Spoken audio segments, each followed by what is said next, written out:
Welcome to all in Virtue physics classes. आज का topic है curve of energy distribution of black body. Black body के बारे में हम लास्ट लेक्चर में डिस्कस कर चुके हैं। एक बार जल्दी से रिकॉल कर लेते हैं क्या है ब्लैक बॉडी।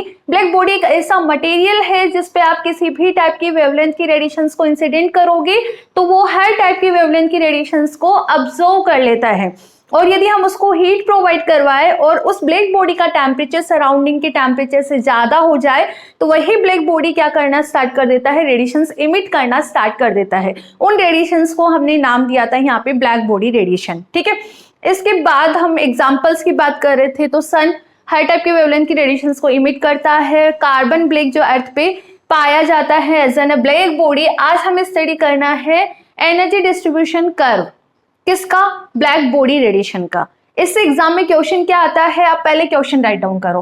क्वेश्चन है right the special features of the energy spectrum of black body radiation. Black body radiation के स्पेक्ट्रम के स्पेशल फीचर्स आपको यहाँ पे राइट डाउन करने हैं। इसके साथ साथ ही राइट Wien's distribution law and Rayleigh Jeans law to explain the spectrum. इस स्पेक्ट्रम को एक्सप्लेन करने के लिए विन्स ने और रेले जीन्स ने क्या लॉ यहाँ पर रखे हैं, आपको उनके बारे में डिस्कस करना है। और इसके साथ साथ ही इनके फेलियर्स भी बताने हैं कि विन्स लॉ कहाँ फेल हो गया और रेले जीन्स लॉ कहाँ फेल हो गया। तो बेसिकली हम बात करें तो बिग आंसर टाइप में ये क्वेश्चन आ जाता है। ठीक है, तो एनर्जी स्पेक्ट्रम का स्टडी करने से पहले हम यहाँ पे कुछ बेसिक टर्म्स का स्टडी करेंगे जो अपने लिए पूरे चैप्टर में हेल्पफुल रहने वाली होगी, और मे भी आपके लिए उसमें कुछ टर्म्स न्यू भी हो सकती है। ठीक है, तो पहले आप ये राइट डाउन कर लो, हेडिंग डाल लो और ये क्वेश्चन राइट डाउन कर लो। इसके बाद इसके नीचे ही आप लिखो some basic terms, some basic terms. चलो यही बता देती हूँ मैं। एक तो फर्स्ट जो हम यहाँ पे बात करने वाले हैं वो बात करेंगे intensity of light, intensity of radiation. Intensity of radiation क्या होता है? Intensity of radiation, intensity of radiation है यहाँ पे energy in the form of radiation पर unit area per unit time. पर unit area per unit time में कितना अमाउंट ऑफ एनर्जी है उसे हम इंटेंसिटी ऑफ रेडिएशन से रिप्रेजेंट करेंगे। इसको लिखो आप एनर्जी, एनर्जी, और आप ब्रैकेट में ऐसे लिखना in the form of radiation, in the form of radiation, in the form of radiation. ठीक है, तो एनर्जी, अमाउंट ऑफ एनर्जी या फिर एनर्जी पर unit area per unit time, per unit time. आप इसे ही किससे रिप्रेजेंट करोगे? इंटेंसिटी ऑफ रेडिएशन से रिप्रेजेंट करोगे। मैं यहाँ पे यूनिट की बात करूं तो बताओ, energy joule is divide by per unit area. Area का क्या होता है? Metre square, multiply per unit second. It mean हम यहाँ पे लगाएंगे आपका सेकेंड। ठीक है, तो जूल पर सेकेंड को हम क्या बोल सकते हैं? वाट। ठीक है, तो वाट अपॉन मीटर स्क्वायर, ये रहा आपका इंटेंसिटी का यूनिट। तो जहां पे भी मैं इंटेंसिटी ऑफ रेडिएशन की बात करूंगी मतलब अमाउंट ऑफ रेडिएशन पर यूनिट एरिया पर सेकेंड की हम वहां पे बात कर रहे होंगे। ठीक है, सेकेंड आपका क्या यहाँ पे बेसिक टर्म रहेगा? सेकेंड आप यहाँ पे लिखो इमिसिव पावर। क्या है इमिसिव पावर? सेकेंड आप लिखो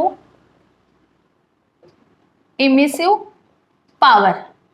इसे हम रिप्रेजेंट करते हैं ई लैम्डा से, जो कि फंक्शन होता है लैम्डा और टाइम का। ठीक है, क्या है emissive power? Amount of energy पर unit area per unit time per unit wavelength interval. इसमें क्या ऐड हो गया? Per unit wavelength interval. एक यूनिट वेवलेंथ इंटरवल के टाइम में पर unit area per unit second में कितना अमाउंट ऑफ एनर्जी है उसे आप क्या बोलोगे? Emissive power. और ये किसका फंक्शन होगा? लैम्डा और टी का फंक्शन होगा। तो आप इसको भी डिफाइन कर लो। यहाँ पे है क्या emissive power? Amount of energy, amount of energy पर unit area per unit time, per unit time per unit wavelength interval, wavelength interval. ठीक है, अब देखो वेवलेंथ इंटरवल है मतलब ये आपका वेवलेंथ और टाइम दोनों का फंक्शन होगा। यूनिट बताओ जल्दी से, अब तो खुद ही बता दोगे। एनर्जी ये लो जूल, पर यूनिट एरिया मीटर स्क्वायर, ठीक है। सेकंड, सेकंड और क्या लगाऊं, वेवलेंथ, वेवलेंथ की यूनिट क्या होती है, एमस्ट्रॉन्ग, एमस्ट्रॉन्ग ना वेवलेंथ लेंथ को रिप्रेजेंट करता है, ये लो आपका एमस्ट्रॉन्ग। तो आपका ये कितना बनकर आ गया, जूल अपॉन सेकंड को मैं वाट बोल दूं upon metre square multiply angstrom. This is emissive power, ठीक है। एक को टर्म यहां पर देखो, आपका जो थर्ड टर्म है वो है डेंसिटी ऑफ रेडिएशन। आप यहाँ पे रिप्रेजेंट करो डेंसिटी ऑफ रेडिएशन, उसको हम रिप्रेजेंट कर रहे हैं यहाँ पे यू लैम्डा से, ठीक है। और ये भी आपका लैम्डा और यू लैम्डा से लिख लो आप डायरेक्टली, इसको हम रिप्रेजेंट कर रहे हैं यू लैम्डा से। अब है क्या density of radiation, amount of radiation in the cavity per unit volume per unit wavelength range, ठीक है। तो ये भी क्या है आपका लैम्डा, यू लैम्डा लिखा है ना, मतलब यू लैम्डा आपका यू लैम्डा और टी का फंक्शन है। तो है क्या density of radiation, amount of energy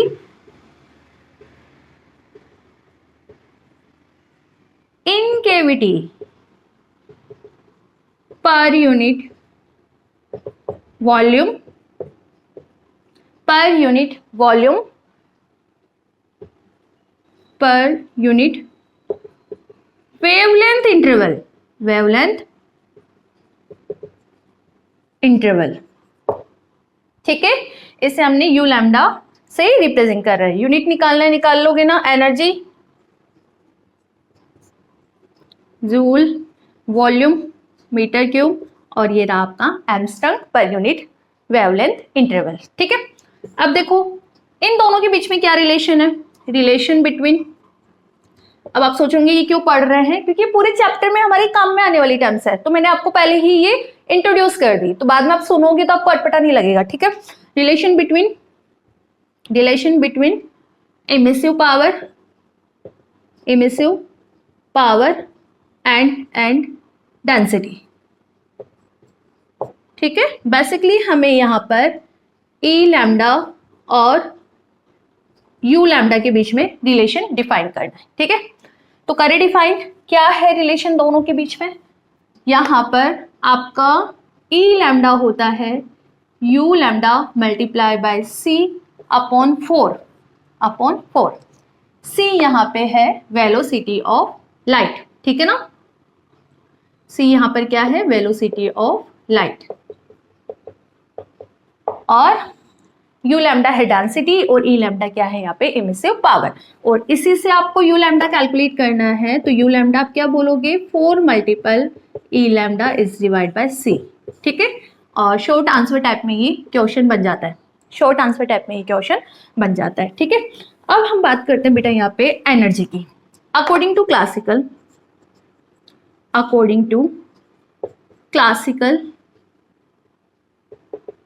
आप पार्टिकल की एनर्जी के लिए क्या बोलते हो कि जो E है वो डायरेक्टली प्रोपोर्शनल है टेम्परेचर के। यदि हम रिमूव करते हैं प्रोपोर्शनल साइन तो एक कांस्टेंट आता है जिसे हम बोल्ट्जमान कांस्टेंट बोलते हैं, कि यहाँ पर क्या है बोल्ट्जमान कांस्टेंट। और थर्मोडायनेमिक्स में तो हमने बहुत अच्छे से स्टडी करा है इसका, बोल्ट्जमान कांस्टेंट, ठीक है। But in quantum mechanics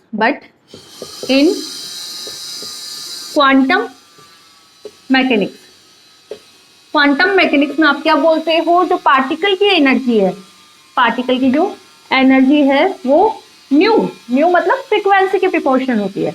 remove करोगे प्रोपोर्शनल साइन तो एक कांस्टेंट आता है h, और इसे हम बोलते हैं प्लांक कांस्टेंट। क्या बोलते हैं, प्लांक कांस्टेंट, ठीक है।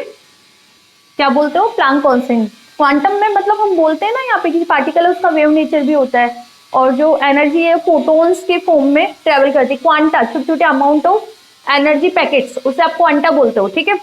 एनर्जी कितनी होती है, इक्वल टू एच क्यू, और एच यहाँ पर क्या होता है, प्लांक कांस्टेंट होता है, क्लियर है, ओके। इसके बाद आप एक दो चीजें और लिख लो इसी के अंदर। इसके बाद आप लिखो average energy of Planck oscillator, ये क्यों लिखवा रही हूँ, सब अपन यूज में लेंगे। क्या होता है average energy, E equal to h nu upon exponential h nu upon k T minus 1, लिख लो इसको भी, h nu upon exponential h nu upon k T minus 1, ठीक है। इसके बाद आप इसमें लिखो विंस लॉ। क्या है विंस लॉ? विंस एक साइंटिस्ट है, इन्होंने एनर्जी स्पेक्ट्रा, जो अब हम आगे स्टडी करेंगे, उसके लिए एक रूल यहाँ पे निकाला था। वो रूल क्या है वो देखना। इसमें जो आपका लैम्डा मैक्स है वो इनवर्सली प्रोपोर्शनल होता है टेम्परेचर के। क्या है ये, अभी तो लिख लो आप, ठीक है। इसके बाद थोड़ी देर बाद हम टॉपिक स्टार्ट ही कर रहे हैं। लैम्डा मैक्स को हम बोलते हैं यहाँ पे पीक वेवलेंथ। क्या है ये? पीक वेवलेंथ, ठीक है। और वैसे पता होगा, क्वांटम मैकेनिक्स में, क्वांटम स्टैटिस्टिक्स में पढ़कर आए हो आप, ठीक है। जो लैम्डा मैक्स होती है ना उस डिस्ट्रीब्यूशन कर्व के अंदर, वो टेम्परेचर के इनवर्सली प्रोपोर्शनल होती है। टेम्परेचर इंक्रीज होगा तो ये मैक्सिमम जो वैल्यू है लैम्डा मैक्स की वैल्यू है वो ये इंक्रीज होगा तो ये आपका क्या होगा, इंक्रीज होता जाएगा, क्योंकि इसके डिनोमिनेटर में है ये वैल्यू, ठीक है। आप यहां से क्या बोल सकते हो, lambda max equal to b upon T. B यहाँ पर होता है विंस कांस्टेंट। क्या है? Wien's constant. तो हम यहां से बोल सकते हैं लैम्डा मैक्स मल्टीपल टी किसके बराबर होता है? बी के बराबर होता है। इसके साथ साथ एक लॉ और अभी तो लिख लो आप, स्टीफन लॉ। स्टीफन्स लॉ क्या बोलता है? Stefan law, according to Stefan law, E lambda directly proportional होता है टी की पावर 4 के। ई लैम्डा यहाँ पर क्या है? Value of energy. यहाँ इमिसिव पावर समझी थी ना हमने, अभी इससे पहले पढ़ा था इमिसिव पावर, वो ही है यहाँ पे, ठीक है। इमिसिव पावर, ई लैम्डा लिख लो यहाँ पे, क्या है? इमिसिव पावर, एनर्जी पर unit area per unit time per unit wavelength interval, ठीक है। यहां से प्रोपोर्शनल साइन लेट आते हैं, कांस्टेंट आता है जिसे हम सिग्मा बोलते हैं। सिग्मा यहाँ पर क्या है? Stefan constant. क्या है? स्टीफन कांस्टेंट, ठीक है। तो अभी आप ये लिखो, लिख लो सब। इसके बाद अब टॉपिक पे आता है अपन, ठीक है। ये बेसिक टर्म्स मैंने लिखवाई है, इसका रीजन है क्योंकि ये अपने पूरे चैप्टर में कहीं ना कहीं काम में आने वाली है। तो बार बार आप क्या बोलते हैं, थोड़ा सा ऐसे अनफेमिलियर सा नहीं समझोगे, आपको ऐसे लगा कि हाँ मुझे पता है पता है पता है, ठीक है। तो लिख लो, फिर इसके बाद हम आते हैं टॉपिक पे, एनर्जी डिस्ट्रीब्यूशन कर्व।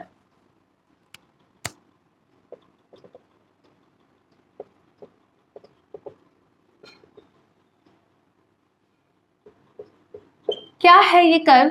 किस किस के बीच में कर्व है? यहाँ पे जो कर्व बनता है ब्लैक बॉडी रेडिएशन में, हम बात करेंगे the curve between emissive power and wavelength. Emissive power और वेवलेंथ, द कर्व बिटवीन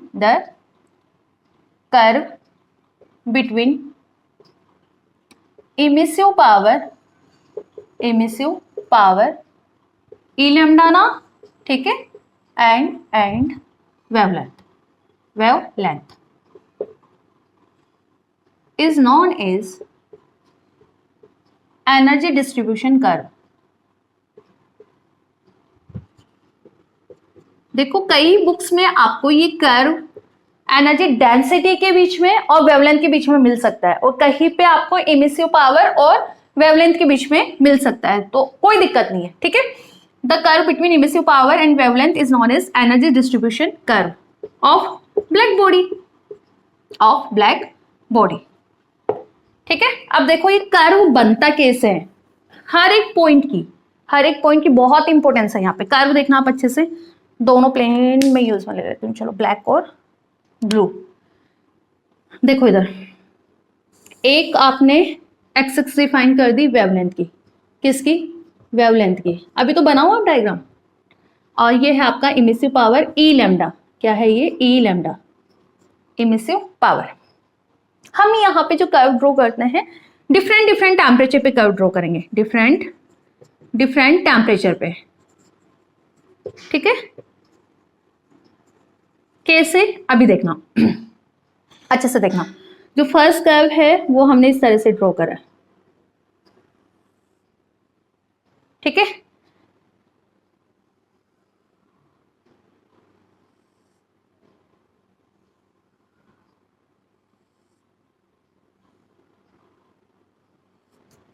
हाँ, आप नोटिस करोगे हर एक कर्व में, ये T1 के लिए है, ये आपका T2 के लिए है, ये T3 के लिए है, ये T4 के लिए, and T1 greater than T2 greater than T3 greater than T4। Clear है? अब इधर देखो हर एक कर्व के लिए पीक वैल्यू अलग अलग है। क्या सेम है? क्या नहीं है? देखो इधर ब्लू से मैं ड्रॉ करती हूँ, ये आपका है बेटा लैम्डा, ठीक है। हर एक कर्व के लिए पीक वैल्यू अलग अलग है या नहीं?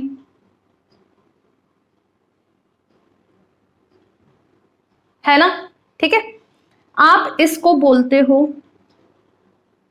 जिस वैल्यू पे एक कर्व के लिए मैक्सिमम फाइंड आउट हो रहा है हमें, जिस कर्व के लिए ए लैम्डा की वैल्यू मैक्सिमम फाइंड आउट हो रही है, उसे हम बोलते हैं यहाँ पे लैम्डा मैक्स। क्या बोलते हैं? Lambda max. और लैम्डा मैक्स आपका क्या है यहाँ पे? Peak wavelength. क्या है? Peak wavelength. आप ये डायग्राम बनाओ, उसके बाद मैं आपको पूरा एक्सप्लेन करती हूँ इसके फीचर्स, क्या क्या फीचर्स रहेंगे। बनाओ अच्छे से, वो लिखो। देखो अब डायग्राम बना लिया तो समझो इधर क्या क्या फीचर्स रहेंगे। ये डायग्राम हमने बनाया at different temperature. First feature आप क्या बोलोगे कि यहां से जो स्पेक्ट्रा हमें फाइंड आउट होता है वो कंटिन्यूअस स्पेक्ट्रा फाइंड आउट होता है। फर्स्ट फीचर क्या रहेगा? एनर्जी स्पेक्ट्रा हमें कंटिन्यूअस फाइंड आउट होगा। सेकेंड आप यहां पर क्या बोलोगे? There is non uniform distribution of energy in the spectrum of black body at a given temperature. क्या समझ पा रहे हो इस सेकेंड पॉइंट को? There is a non uniform distribution of energy. Yes, non uniform distribution of energy है। यदि ये कर्व यूनिफॉर्म होता, यूनिफॉर्म डिस्ट्रीब्यूशन होता, तो आपका कर्व इस तरह से फ्लैट आता, जो वैल्यूज है वो आपकी सेम आती हर एक पॉइंट पे, वेवलेंथ के हर एक पॉइंट पे आपकी जो वैल्यू है एनर्जी की, इमिटेड एनर्जी की वैल्यू सेम आती। बट हमारे पास सेम नहीं आ रही, कुछ कर्व फॉर्म में आ रही, कहीं पे ज्यादा, कहीं पे ज्यादा, कहीं पे मैक्सिमम हो गई, इसके बाद डिक्रीज हो रही है। तो ये क्या है? एक non uniform curve. Second feature आप यहाँ पे क्या राइट डाउन करोगे? There is a non-uniform distribution of energy in the spectrum of black body at a given temperature. At a given temperature. ठीक है। थर्ड आपका क्या है यहाँ पे feature? Amount of energy emitted per second increases with temperature increases. बात करूं मैं T1 की, तो T1 के लिए E लैम्डा की वैल्यू क्या है? ज्यादा है। T2 की मैं बात करूं तो T2 कम है T1 से। देखो मैंने कंडीशन लिखी है यहाँ पे, T2 कम है T1 से, तो इसका peak value of E lambda कम मिल रहा है हमें, कम मिल रहा है। फिर मैंने टेम्परेचर और कम कर दिया, तो देखो peak value of this third curve हमें और कम मिल रहा है। फिर मैंने टेम्परेचर और कम कर दिया, तो पिक वैल्यू मुझे E लैम्डा की और कम मिल रही है ना। तो जिस तरह से आप टेम्परेचर इंक्रीज करोगे तो E लैम्डा की वैल्यू भी इंक्रीज होती जा रही है। ठीक है, तो ये तीनों फीचर्स लिखो, इसके बाद हम बात करते हैं और फीचर्स की। लिख लो इनको। अब देखो वेवलेंथ के लिए ठीक है, हर बार हर एक कर्व में एक वेवलेंथ की मुझे ऐसी वैल्यू मिल रही है जहां पे E लैम्डा की वैल्यू मैक्सिमम है या नहीं? मैक्स है ना यहाँ पे E लैम्डा। ठीक है, हर एक कर्व में लैम्डा की मुझे एक ऐसी तो वैल्यू मिल रही है जहां पे E लैम्डा की वैल्यू क्या हो रही है? मैक्सिमम हो रही है, और उसके बाद में डिक्रीज होना स्टार्ट हो जाती है। उस वैल्यू को हम यहाँ पे बोलते हैं पीक वेवलेंथ। क्या बोलेंगे? पीक वेवलेंथ या लैम्डा मिक्स। पहले वाले कर्व के लिए मैंने लैम्डा 1 से रिप्रेजेंट कर दिया, सेकंड वाले कर्व के लिए लैम्डा 2, थर्ड के लिए लैम्डा 3 एंड फोर्थ के लिए लैम्डा 4। ठीक है, एक और कॉन्सेप्ट देखो, फोर्थ वाला फीचर समझ आया ना कि हर एक मतलब कर्व में एक हमें वेवलेंथ ऐसी मिल रही है जहां पे E लैम्डा की वैल्यू मैक्सिमम है। ये हमारा फोर्थ फीचर हो गया।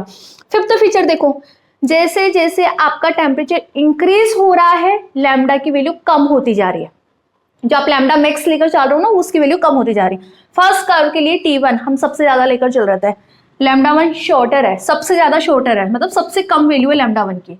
उसके बाद हमने टेम्परेचर डिक्रीज करा तो लैम्डा की वैल्यू, लैम्डा मैक्स की वैल्यू इंक्रीज हो गई। फिर और डिक्रीज करा तो लैम्डा मैक्स की वैल्यू और इंक्रीज हो गई। फिर और डिक्रीज करा तो लैम्डा मैक्स की वैल्यू और डिक्रीज हो गई। तो क्या ये विंस लॉ को रिप्रेजेंट कर रहा है ना? हम वहां पे बोल रहे थे lambda is inversely proportional to temperature. जैसे जैसे टेम्परेचर की वैल्यू बढ़ती जाएगी लैम्डा मैक्स शॉर्ट वेवलेंथ की ओर शिफ्ट होता जाएगा। ये शिफ्ट होता जा रहा है शॉर्ट वेवलेंथ की ओर। ठीक है, तो इन फीचर्स को लिख लो, इसके बाद हम और फीचर्स में जो अभी समझे हैं वो लिखवा देती हूँ आपको। देखो अब next feature, at each temperature there is a wavelength at which E lambda is maximum. है ना, हर एक कर्व के अंदर लैम्डा की एक ऐसी वैल्यू जहां पे E लैम्डा की वैल्यू क्या आ रही है? मैक्स आ रही है। ठीक है, एंड जैसे जैसे आपका टेम्परेचर इंक्रीज होता जा रहा है ई लैम्डा की वैल्यू भी इंक्रीज होती जा रही है। देखो यहाँ पे सबसे कम टेम्परेचर पे ई लैम्डा छोटा है, फिर टेम्परेचर इंक्रीज करा तो ई लैम्डा भी बढ़ा, फिर टेम्परेचर इंक्रीज करा तो ई लैम्डा भी बढ़ा, फिर और टेम्परेचर इंक्रीज करा तो ई लैम्डा की वैल्यू मैक्सिमम और इंक्रीज हुई। ठीक है, फिफ्थ फीचर क्या है, at a given temperature E lambda first increases with increase lambda. जैसे जैसे लैम्डा इंक्रीज हो रहा है और टेम्परेचर के साथ वैसे वैसे ई लैम्डा इंक्रीज हो रहा है। लैम्डा के एक मैक्सिमम वैल्यू के बाद ई लैम्डा डिक्रीज होना स्टार्ट कर देता है। ठीक है, and become maximum at a certain wavelength, जिसे हमने लैम्डा एम का नाम दिया है, लैम्डा मैक्स का नाम दिया है, जिसे हमने पीक वेवलेंथ भी बोला है। ठीक है, and then the decreases as lambda increases. तो आपका फिफ्थ पॉइंट क्या रहा, डायग्राम में देख लो, लैम्डा इंक्रीज हो रहा है तो ई लैम्डा इंक्रीज हो रहा है, लैम्डा की एक ऐसी वैल्यू पे ई लैम्डा भी मैक्सिमम हो रहा है, उसे हमने लैम्डा मैक्स बोला।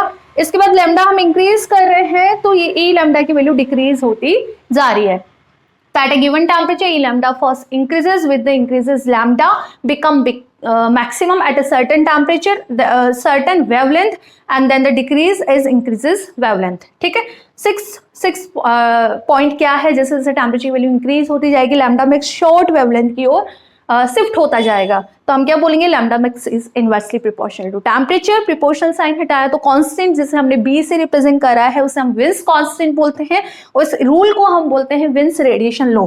आप इसी में लिख लो, ये क्या है आपका Wien's radiation law, Wien's radiation law. ठीक है, इसके बाद एक और लॉ वो भी लिख लो यहाँ पे, according to Stefan, according to Stefan, बता दो, स्टीफन लॉ अभी पढ़ा है हमने। ई लैम्डा क्या डायरेक्टली प्रोपोर्शनल होता है टी की पावर 4 के, if we remove proportional sign there will be in constant which is represented by sigma, sigma को हम बोलते हैं यहाँ पे स्टीफन कांस्टेंट। तो एग्जाम में आता है आपको फीचर्स राइट डाउन करने हैं, ब्लैक बॉडी रेडिएशन के फीचर्स राइट डाउन करने हैं, तो ये कंप्लीट 7 फीचर्स आपको वहां पर लिख कर आने हैं। ठीक है, विथ दिस डायग्राम, और ये क्या है आपका ई लैम्डा। ठीक है, तो कोई डाउट इसमें नहीं है। देखो अब नेक्स्ट लेक्चर में हम बात करेंगे विंस लॉ, रेलेजेंस लॉ, और इन दोनों के फेलियर्स की भी बात करेंगे कि किस तरह से जो ये स्पेक्ट्रा है इसको एक्सप्लेन करने में विंस लॉ फेल हो जाता है या फिर रेलेजेंस लॉ फेल हो जाता है। ठीक है, तो मिलते हैं नेक्स्ट लेक्चर में एक नए टॉपिक के साथ। Thank you.